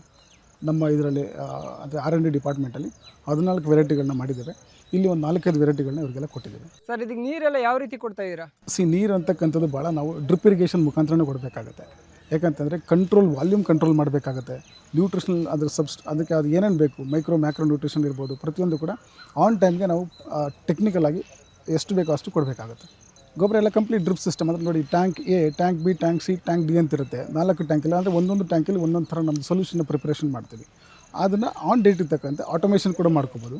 ಆಟೋಮೇಷನ್ ಮಾಡಿಕೊಂಡು ನಾವು ಮೊಬೈಲೆಲ್ಲ ಕೂಡ ಕಂಟ್ರೋಲ್ ಮಾಡಿಕೊಂಡು ನಾವು ಇರಿಗೇಷನ್ನ ಮಾಡ್ಕೋಬೋದು. ಅಂದರೆ ಇರಿಗೇಷನ್ ಕೂಡ ಮಾಡ್ಬೋದು, ಫರ್ಟಿಗೇಷನ್ ಕೂಡ ಮಾಡ್ಕೋಬೋದು. ಆರ್ಗ್ಯಾನಿಕ್ ಆಗಿ ಏನಾದ್ರು ಮಾಡ್ಬೋದಾ? ಇದು purely organic, no inorganic, purely organic. Actually ನಾವೇನು ಮಾಡಿದ್ವಿ, ಆಲ್ರೆಡಿ ನಾವು ಕೆಲವೊಂದು ಕಡೆ ಬೆಳೆದಿರ್ತಕ್ಕಂಥ ಫ್ರೂಟ್ಗಳನ್ನ ಲ್ಯಾಬ್ ಕೂಡ ಕೊಟ್ಟಿದ್ದೀವಿ. ರಿಪೋರ್ಟ್ ಕೂಡ ಬಂದಿದೆ. ನಮ್ಮದು ಪ್ಯೂರ್ ಆರ್ಗ್ಯಾನಿಕ್ ಇರುತ್ತೆ. ಪ್ಲಸ್ ಕ್ವಾಲಿಟಿ ಬಂದು ಎಕ್ಸ್ಪೋರ್ಟ್ ಕ್ವಾಲಿಟಿ ಫ್ರೂಟ್ಸ್ ಬರುತ್ತೆ. ಸರ್, ಇದಕ್ಕೆ ಡಿಸೀಸ್ ಏನಾದ್ರು ಬರುತ್ತಾ? 100%. ಮನುಷ್ಯನಿಗೆ ಎಷ್ಟು ಡಿಸೀಸ್ ಬರುತ್ತೋ ಸಸ್ಯಗಳು ಕೂಡ ಡಿಸೀಸ್ ಬಂದೇ ಬರುತ್ತೆ. ಆದರೆ ಅದನ್ನು prevention is better than cure ಅಂತ ಹೇಳ್ತೀವಿ. ಅಂದರೆ ಅದು ಡಿಸೀಸ್ ಬರೋದಕ್ಕಿಂತ ಮುಂಚಿತವಾಗಿ ನಾವು ಅದನ್ನು ನೋಡಿಕೊಂಡು ಎಷ್ಟು ಮಟ್ಟಿಗೆ ನಾವು ಅದನ್ನು ಕಂಟ್ರೋಲ್ ಮಾಡ್ಕೊತೀವಿ ಅಂತಕ್ಕಂಥದ್ದು ನಮ್ಮಲ್ಲಿರ್ತಕ್ಕಂಥ ಟೆಕ್ನಿಕಲ್ ಆಸ್ಪೆಕ್ಟ್ಸ್ ಮೇಲೆ ನಿಂತ್ಕೊಳ್ಳುತ್ತೆ. ಸರ್ ಈಗ ಜಾಸ್ತಿ ಮಳೆ ಬಂತು ಅಂದರೆ ಇದು ಬೆಳೆಯೋಕ್ಕಾಗತ್ತಾ? ಆ್ಯಕ್ಚುಲಿ ಮಳೆ ಬಂದಷ್ಟು ಗಿಡಗಳ ಬೆಳವಣಿಗೆ ಡಬಲ್ ಆಗುತ್ತೆ. ಈ ಥರ ನೀವು ಪಾಟ್ ಮಾಡಿರೋದ್ರಿಂದ ನೀರು ಎಲ್ಲ ಯಾವ ರೀತಿ? ಭಾಳ ಸಿಂಪಲ್. ಏನಾಗುತ್ತೆ, ಈ ಒಂದು ಗ್ರೋ ಬ್ಯಾಗ್ ಇಲ್ಲಿ ಬೆಳಿತೀವಲ್ಲ, ಇದಕ್ಕೆ ಸಪ್ರೇಟಾಗಿ ಹೋಲ್ಸ್ ಇರುತ್ತೆ. ಎಷ್ಟೇ ಮಳೆ ಬಂದರೂ ಸಹ ಆ ಮಳೆ ನೀರು ಅಲ್ಲಿ ನಿಂತ್ಕೊಳ್ಳೋದಿಲ್ಲ. ಅದು ಏನಾಗುತ್ತೆ, ಈಸಿಯಾಗಿ ಡ್ರೈನ್ ಆಗಿ ಹೋಗ್ಬಿಡುತ್ತೆ. ಸೊ ಎಷ್ಟೇ ಮಳೆ ಬಂದರೂ ಗಿಡಗಳಿಗೆ ಭಾಳ ಒಳ್ಳೆಯದು, ಏನೂ ಪ್ರಾಬ್ಲಮ್ ಆಗಲ್ಲ. ಸರ್ ಇದು ಮಾರ್ಕೆಟಿಂಗ್ ಎಲ್ಲ ಯಾವ ರೀತಿ ಮಾಡೋದು? ಭಾಳ ಸಿಂಪಲ್ ಸರ್. ಏನು ಮಾಡ್ತೀವಿ ನಾವು, ಛೋಟಾ ಸೈಜ್ ಅಂದರೆ ಹೋಮ್ ಗಾರ್ಡನಿಂಗ್ ಇರ್ಬೋದು, ಟೆರೆಸ್ ಗಾರ್ಡನಿಂಗ್ ಇರ್ಬೋದು, ಅವರಿಗೆಲ್ಲ ನಾವು ಎಂಟರ್ಟೈನ್ ಮಾಡೋದಿಲ್ಲ. ಯಾಕಂದರೆ ಇದನ್ನು ಮಾಡ್ತಕ್ಕಂಥವ್ರು ಗಾರ್ಡನಿಸ್ಟ್ಗಳಾಗಿರಬಾರ್ದು, ಫಾರ್ಮರ್ಗಳಾಗಿರ್ಬಾರ್ದು. ಬಿಸ್ನೆಸ್ ಮಾಡಿ ಏನಾದರೂ ಕಟ್ತೀನಿ ಅನ್ನೋದು ಮಾತ್ರ ಇದಕ್ಕೆ ಬರಬೇಕು. ಅಂಥವ್ರಿಗೆ ನಾವು ಸಪೋರ್ಟ್ ಮಾಡ್ತೀವಿ, ಎಂಡ್ ಟು ಎಂಡ್ ಸಪೋರ್ಟ್ ಮಾಡ್ತೀವಿ. ನಮ್ಮದು ಒಂದು ಕಾನ್ಸೆಪ್ಟ್ ಇದೆ, ಲ್ಯಾಬ್ ಟು ಲ್ಯಾಂಡ್ ಅಂತ ಹೇಳ್ಬಿಟ್ಟು. ಆ ರೀತಿ ಅವ್ರಿಗೆ ಕಾನ್ಸೆಪ್ಟ್ ಪ್ರತಿಯೊಂದು ಸಪೋರ್ಟಿವ್ ಕೊಟ್ಟು ಒಳ್ಳೆ ಕ್ರಾಪ್ ತರಿಸಿ ನನ್ನ ಕಂಪ್ನಿಗೆ ನಾವೇ ತೊಗೊತೀವಿ. ಅವ್ರು ನಮ್ಗೆ ಎಂತಕ್ಕೆ ಕೊಡಬೇಕಂದ್ರೆ ನಾವು ಅವ್ರಿಗೆ ಫ್ರೀಯಾಗಿ ಕನ್ಸಲ್ಟೇಷನ್ ಕೊಡ್ತೀವಿ. ₹1 ಚಾರ್ಜ್ ಮಾಡಲ್ಲ ಕನ್ಸಲ್ಟೇಷನ್ಗೆಲ್ಲ. ಕಂಪ್ಲೀಟಾಗಿ ಟೆಕ್ನಿಕಲ್ ಎಕ್ಸ್ಪರ್ಟ್ಸಿಂದ ಹಿಡಿದು ಅಗ್ರೋನಮಿಸ್ಟ್ಗಳು ವಿಸಿಟ್ ಮಾಡ್ತಾರೆ, ಅವಶ್ಯಕತೆ ಇರೋ ಸೈಂಟಿಸ್ಟ್ಗಳು ವಿಸಿಟ್ ಮಾಡ್ತಾರೆ. ಅಲ್ಲಿ ಏನೇ ಪ್ರಾಬ್ಲಮ್ಸ್ ಇದ್ರೂ ಕಂಪ್ಲೀಟಾಗಿ ಸಾಲ್ವ್ ಮಾಡಿ ಆ ಫ್ರೂಟ್ಸನ್ನ ನಾವು ತೊಗೊಂಡು ನಮ್ಮ ಬ್ರ್ಯಾಂಡಲ್ಲಿ ಮಾಡ್ಕೊತೀವಿ. ಸೊ ಅವ್ರಿಗೆ ಮಾರ್ಕೆಟಿಂಗ್ ಸಮಸ್ಯೆ ಇಲ್ಲ. ಸರ್ ಲೈಫ್ ಎಷ್ಟು ಇರುತ್ತೆ ಸರ್ ಇದು ಗಿಡ? ಸರ್ ಇದಕ್ಕೇನಪ್ಪ ಅಂದರೆ ಲೈಫ್ ಅಂತಕ್ಕಂಥದ್ದು ನಾವು ಯಾವ ರೀತಿ ಮೇಂಟೆನೆನ್ಸ್ ಮಾಡ್ತೀವಿ ಅದ್ರ ಮೇಲೆ ಡಿಪೆಂಡ್ ಆಗುತ್ತೆ. ನಾವು ಸರಿಯಾಗಿ ಮೇಂಟೈನ್ ಮಾಡಿಲ್ಲ ಅಂದರೆ, ಫಾರ್ ಎಕ್ಸಾಂಪಲ್ ನನ್ನ ಆಯುಷ್ ಅಂತ ಅಂದ್ಕೊಳ್ಳಿ, ನನಗೆ 100 ವರ್ಷ ಇದೆ ಅಂತ ಯಾರು ಹೇಳ್ತಾರೆ, ಬಟ್ ನಾನು ಸರಿಯಾಗಿ ರೀತಿಯಲ್ಲಿ ಹವ್ಯಾಸಗಳನ್ನ ಇಟ್ಕೊಳ್ಳದೆ, ಹ್ಯಾಬಿಟ್ ಕರೆಕ್ಟಾಗಿಲ್ಲ, ನಾನು ಮೇಂಟೈನ್ ಮಾಡಿಲ್ಲ, ನಾನು ಬೇಗ ಹೊಂಟೋಗ್ತೀನಿ. ಅದೇ ಥರ ಈ ಗಿಡಗಳಿಗೂ ಅಷ್ಟೇ. ಈ ಗಿಡಗಳು ಚೆನ್ನಾಗಿ ನೀವು ನೋಡಿಕೊಂಡ್ರೆ 40-50 ವರ್ಷ ತನಕ ಬರುತ್ತೆ. ಬಟ್ ನೀವು ಯಾವಾಗ ಮೇಂಟೆನೆನ್ಸ್ ಮಾಡೋಕ್ಕಾಗಲ್ಲ, ಪ್ರಾಪರಾಗಿ ಟೆಕ್ನಿಕಲಾಗಿ ಮೇಂಟೈನ್ ಮಾಡೋಕ್ಕಾಗಲ್ಲ, ಅವಾಗ ಏನಾಗುತ್ತೆ, ಟೆಕ್ನಿಕಲ್ ಒಂದೇ ಅಲ್ಲ, ಸೈಂಟಿಫಿಕಾಗಿ ಕೂಡ ಮೇಂಟೈನ್ ಮಾಡಬೇಕು. ಆವಾಗ ಮಾತ್ರ ನಿಮಗೆ ಒಂದು 25, 30, 40 ವರ್ಷ ಆರಾಮಾಗಿ ಬರುತ್ತೆ. ಸರ್ ಇದ್ರ ಮುಂಚೆ ನೀವು ಕೊಟ್ಟಿದ್ರಲ್ಲ, ಅವ್ರಿಗೆ ಫಾಲೋ ಅಪ್ ಎಲ್ಲ ಯಾವ ರೀತಿ ಮಾಡ್ತಾ ಇದ್ದೀರಾ? ನಮ್ದೇನಪ್ಪ ಅಂದರೆ ಎಲ್ಲ ನಮ್ಮದು ಕಂಪ್ಲೀಟು. ಅವರಿಗೆ ಪ್ರತಿ ಒಂದು ವಾರ ಆಗಿರ್ಬೋದು, ಮಂತ್ಲಿ ಆಗಿರ್ಬೋದು, SOPಗಳು ಕೊಟ್ಬಿಡ್ತೀವಿ. ಅವ್ರಿಗೆ ಸ್ಟ್ಯಾಂಡರ್ಡ್ ಪ್ರೊಸೀಜರ್, ಆಪ್ರೇಟಿಂಗ್ ಪ್ರೊಸೀಜರ್ಸ್ ಕೊಟ್ಬಿಟ್ಟು ನಂತರ ಮ್ಯಾನ್ಯಲಾಗಿ ಕೂಡ ನಾವು ಕಾಲ್ ಮಾಡಿ ಏನು ಫರ್ಟಿಗೇಷನ್ ಆಗ್ತಿದ್ದೀರಾ, ಏನು ಮಾಡ್ತಿದ್ದೀರಾ, ಪ್ರತಿಯೊಂದನ್ನು ಕೂಡ ನಾವು ಟ್ರ್ಯಾಕಲ್ಲಿ ಇಟ್ಕೊಂಡಿರ್ತೀವಿ. ಸೈಟ್ ವಿಸಿಟು ಮಾಡ್ತೀರಾ? 100% ಮಾಡಲೇಬೇಕಲ್ಲ. ಇವೆಲ್ಲ ಬಂದು ಏನೋ ಫೋನಲ್ಲಿ ಕೂತ್ಕೊಂಡು ಆನ್ಲೈನಲ್ಲಿ ಕಾಲ್ ಮಾಡಿ ಸೊಲ್ಯೂಷನ್ ಕೊಡ್ತೀನಿ ಸಾಧ್ಯ ಇಲ್ಲ. ಆನ್ ದ ಸ್ಪಾಟ್ ಹೋಗಬೇಕು, ಫಿಸಿಕಲ್ ವೆರಿಫಿಕೇಷನ್ ಮಾಡಿ ನಾವು ಇದು ಕೊಡಬೇಕು. ಸರ್ ಇದು ನಿಮ್ಮ ಕಂಪ್ನಿ ಎಲ್ಲಿದೆ ಸರ್? ಇದು ನಮ್ಮದು ಕಂಪ್ನಿ ಬಂದು ಬೆಂಗಳೂರು ಬೇಸ್, ಕನಕಪುರದಲ್ಲಿದೆ. ಈ ನೆಕ್ಸ್ಟ್ ಸಕಲೇಶ್ಪುರದಲ್ಲಿ ಮಾಡ್ತಾಯಿದ್ದೀವಿ, ನೆಕ್ಸ್ಟ್ ಬಂದು ಬೆಳಗಾವಲ್ಲಿ ಮಾಡ್ತಾಯಿದ್ದೀವಿ. So we are planning to go in a bigger way. ಏನಕ್ಕಪ್ಪ ಈ ಬಿಗರ್ ವೇ ಮಾಡ್ತಿದ್ವಿ ಅಂದರೆ, ನಮ್ಮದು ಕಂಪ್ನಿ ಹೆಸರು ಭಾರತ್ ಬೆರೀಸ್ ಅಂತ ಏನಕ್ಕೆ ಇಟ್ವಿ ಅಂದರೆ, ನಮ್ಗೆ ಆಲ್ರೆಡಿ ನಿಮಗೆ ಸ್ಟಾರ್ಟಿಂಗೆಲ್ಲ ಹೇಳಿದೆ, ನಾವು ಭಾರತೀಯನಾಗಿ 4 ಜನಕ್ಕೆ ನಾನು ಗೌರವ ಕೊಡೋಕ್ಕೆ ಇಷ್ಟಪಡ್ತೀನಿ. ಒಂದು ಮದರ್, 2ನೇದು ಮದರ್ಲ್ಯಾಂಡ್, 3ನೇದು ಫಾರ್ಮರ್, 4ನೇದು ಬಂದು ಸೋಲ್ಜರ್. ಯಾಕೆಂದರೆ ಮದರ್ ಅನ್ನೋಳು ಒಂದು ಫ್ಯಾಮಿಲಿ ಹೆಲ್ತ್ ಬಗ್ಗೆ ಕಾಪಾಡ್ತಾಳೆ, ಸೋಲ್ಜರ್ ಅನ್ನೋನು ನಮ್ಮ ಇಂಡಿಯಾದ ಹೆಲ್ತನ್ನು ಕಾಪಾಡ್ತಾನೆ. ಅವನಿಲ್ಲಾಂದ್ರೆ ನಾವು ಇರೋಕ್ಕಾಗಲ್ಲ, ಇಷ್ಟು ಫ್ರೀಯಾಗಿ ಕೂಡ ಮಾತಾಡೋಕ್ಕೆ ಕೂಡ ಆಗಲ್ಲ. ಅದೇ ಥರ ಈ ಒಂದು ಮದರ್ ಅನ್ನೋ ಏನು ಬರುತ್ತಲ್ಲ, ಯಾವುದೇ ಒಬ್ಬ ಅಂದರೆ ಹೌಸ್ ವೈಫ್, ಅವ್ರ ಮಾಮ್ಸ್ ಮೈಂಡ್ ಅಂತ ಹೇಳ್ತೀವಿ, ಅವರು ನೆಕ್ಸ್ಟು ಫ್ಯೂಚರಲ್ಲಿ ನಮ್ಮ ಆರೋಗ್ಯಕ್ಕೋಸ್ಕರ ಅವರೊಂದು ಗ್ರಾಸರಿ ಲಿಸ್ಟ್ನಲ್ಲಿ ನಮ್ಮ ಒಂದು ಬ್ಲೂಬೆರಿನ ಹಾಕೋಬೇಕಾಗುತ್ತೆ. ಬಿಕಾಸ್ ಅಷ್ಟು ಬೆನಿಫಿಟ್ಸು ಇದರಲ್ಲಿ ಅದಿದೆ. ಸರ್ ಕರ್ನಾಟಕದ ಯಾವ್ಯಾವ ಭಾಗದಲ್ಲಿ ಈಗ ಮಾಡಿದ್ದೀರಾ ಸರ್? ಕರ್ನಾಟಕದಲ್ಲಿ ನಾವು ಹಾಸನ ಕಡೆ ಮಾಡಿದ್ದೀವಿ, ಬೆಳಗಾಮಲ್ಲಿದೆ, ಸುಮಾರು ಡಿಸ್ಟಿಕಲ್ಲಿ ಮಾಡಿದ್ದೀವಿ, ಸುಮಾರು ಕಡೆ ಮಾಡಿದ್ದೀವಿ. ಎಲ್ಲ ವೆದರ್ಗೂ ಸೂಟ್ ಆಗುತ್ತೆ? ಎಲ್ಲ ವೆದರ್ಗೂ ನಾವು ಸೂಟ್ ಮಾಡಿಸ್ತೀವಿ. ಇಷ್ಟೊತ್ತು ಬಹಳ ಚೆನ್ನಾಗಿ ಮಾಹಿತಿ ಕೊಟ್ರಿ ಸರ್ ಬ್ಲೂಬೆರಿ ಬಗ್ಗೆ. ಇನ್ನು ಇದ್ರ ಬಗ್ಗೆ ಆದಾಯ ಮತ್ತೆ ಲಾಭ ನಷ್ಟಗಳ ಬಗ್ಗೆ ಹೇಳೋದಾದ್ರೆ ಹೇಗೆ ಸರ್? ನೋಡಿ, ಪ್ರತಿಯೊಂದು ಬಿಸ್ನೆಸ್ ಇದನ್ನು ನಾನು ಬಿಸ್ನೆಸ್ ಥರ ಕನ್ಸಿಡರ್ ಮಾಡಿದ್ದೀವಿ. ಓಕೆ, ಇದು ಒಂದು ಇಂಡಸ್ಟ್ರಿ ಅಂತಂದಾಗ ಏನಾಗುತ್ತೆ, ಏನಾದರೂ ನೀವೊಂದು ಮ್ಯಾನುಫ್ಯಾಕ್ಚರ್ ಮಾಡ್ತೀವಿ ಅಂತ ಹೋದಾಗ ಅದರಲ್ಲೂ ಪ್ಲಸ್ಸು ಇರುತ್ತೆ, ಮೈನಸ್ ಇರುತ್ತೆ. ಬಟ್ ಅಲ್ಟಿಮೇಟ್ಲಿ ಏನಪ್ಪ ಆಗುತ್ತೆ ಅಂದರೆ, ಎಷ್ಟು ಪರ್ಸೆಂಟೇಜ್ ನಮಗೆ ಸಕ್ಸಸ್ ಬರುತ್ತೆ ಅಂತಕ್ಕಂಥದ್ದು ಭಾಳ important. So we believe at least 85 to 90% ನಿಮಗೆ ಸಕ್ಸಸ್ ಆದರೆ ಇಟ್ಸ್ ಎ ಗ್ರೇಟ್ ಸಕ್ಸಸ್ ಅಂತ ಹೇಳ್ತೀವಿ. ಸೊ ಹಾಗಾಗಿ ಇದರಲ್ಲಿ ಲಾಭ ನಷ್ಟ ಅಂತಕ್ಕಂಥ ಯಾವಾಗ ನಷ್ಟ ಆಗುತ್ತೆ, ಸರಿಯಾದ ರೀತಿಯಲ್ಲಿ ನೀವು ಮ್ಯಾನೇಜ್ ಮಾಡದೇ ಇದ್ದಾಗ, ವಾಟರ್ ಸರಿಯಾಗಿ ಕೊಡದೇ ಇದ್ದಾಗ, ನ್ಯೂಟ್ರಿಷನ್ ಅದು ಸಮಯಕ್ಕೆ ತಕ್ಕಂತೆ ಕೊಡದೇ ಇದ್ದಾಗ, ಡಿಸೀಸ್ ಬಂದ್ರೂ ಸರಿಯಾದ ರೀತಿಯಲ್ಲಿ ಅದನ್ನು ನಿರ್ವಹಣೆ ಮಾಡ್ತಕ್ಕಂಥದ್ದು ಗೊತ್ತಿಲ್ಲದೆ ಇದ್ದಾಗ, ಪ್ರಾಪರಾಗಿ ಟೆಕ್ನಿಕಲ್ ಎಕ್ಸ್ಪರ್ಟ್ಸ್ ಅಡ್ವೈಸ್ ತಗೊಳ್ದೇ ನಾನೇ ಏನೋ ಮಾಡ್ತೀನಿ ಅಂತ ಹೋದಾಗ, ಇದುವರೆಗೂ ನಡೀತಿರ್ತಕ್ಕಂಥ ಸಮಸ್ಯೆಗಳು ಇದೇ ರೀತಿ. ಯಾವ ರೈತರ ಹತ್ರನೂ ಕೂಡ ಈಗ ನೋಡಿ, ನಮಗೆ ಆರೋಗ್ಯಕ್ಕೆ ಸಂಬಂಧಪಟ್ಟಿರೋ ಹೆಲ್ತ್ ಕನ್ಸಲ್ಟೆಂಟ್ ಇರ್ತಾನೆ, ಅದೇ ಲೀಗಲ್ಗೆ ಸಂಬಂಧಪಟ್ಟ ಲೀಗಲ್ ಕನ್ಸಲ್ಟೆಂಟ್ ಇರ್ತಾನೆ, ಫಾರ್ಮಿಂಗಲ್ಲಿ ಯಾವನಾದ್ರು ಫಾರ್ಮಿಂಗ್ ಕನ್ಸಲ್ಟೆಂಟ್ ಇಟ್ಕೊಂಡಿರ್ತಾರೋ ಅವ್ರು ₹1 ಬಿಚ್ಚೋದಿರಲಿ, ಆ ಕಾನ್ಸೆಪ್ಟೇ ಅವ್ರಿಗಿರಲ್ಲ. ಪ್ರತಿಯೊಂದಕ್ಕೂ ಒಬ್ಬರು ಮೆಂಟರ್ಸ್ ಅಂತ ಇರ್ತಾರೆ.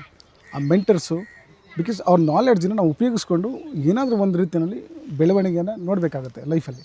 ಇವಾಗ ಇಲ್ಲಿ ಕೆಲಸ ಮಾಡಿದಿರಲ್ವಾ, ಇದು ಎಷ್ಟು ಎಕರೆಗೆ ವರ್ಕ್ ಮಾಡಿರೋದು ಸರ್? ಇದು 1 ಎಕರೆ ಆಗಿದೆ, 4 ದಿನದಲ್ಲಿ ಫಿನಿಶ್ ಮಾಡಿದ್ವಿ. 1 ಎಕರೆ 4 ದಿನದಲ್ಲಿ ಮಾಡಿದ್ದೀರಾ?